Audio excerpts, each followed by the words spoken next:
Hindi magandang gabi sa inyo lahat. Kaka-upload ko lang ng isang video na may naka-standby na aeroplano papuntang Hague.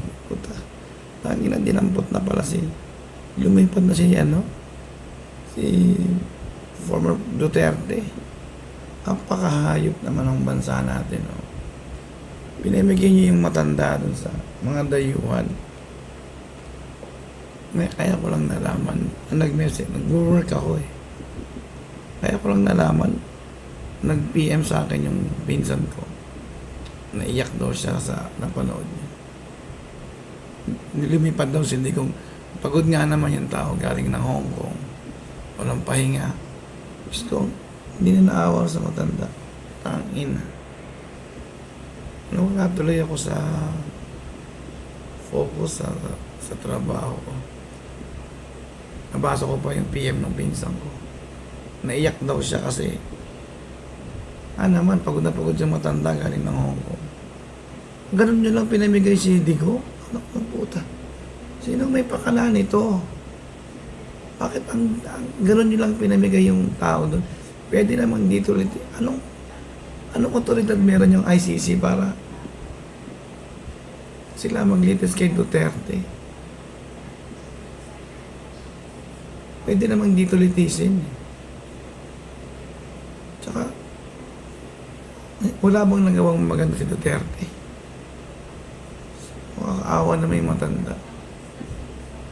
Wala na itong bansa natin na to. Malaking kaguluhan itong gulat ako, lumipad na pala. Tama nga yung sabi nung saganang mamamayan, ngayong gabi din nilipad. Lumipad nga. Nilipad nga si Digo. Ang ina ng Malacanang, wala man, hayop. Pakahayop. Hindi nyo na ginahalang si Duterte, former president. Pinamigay nyo sa mga dayuhan, mga hayop kayo. Ina niya.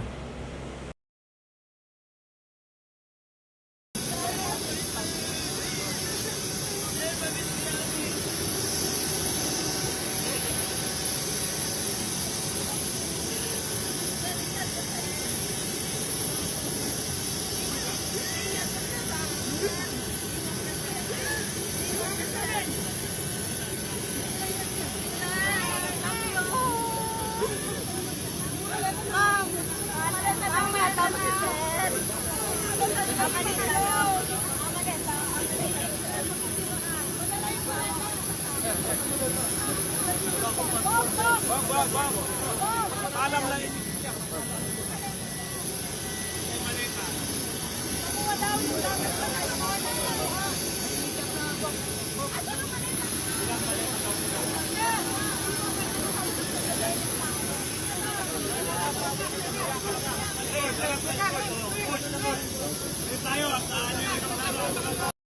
Ayan po, napanood nyo.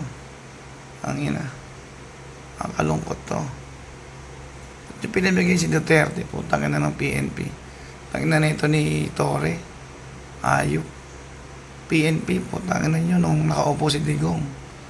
Nanamasa kayo sa sweldo. Pinalaki sweldo nyo. Ngayon, pinagkanulo nyo yung matanda.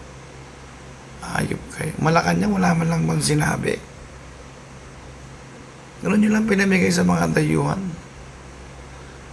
Inang-ina kayo. Ewan ko na.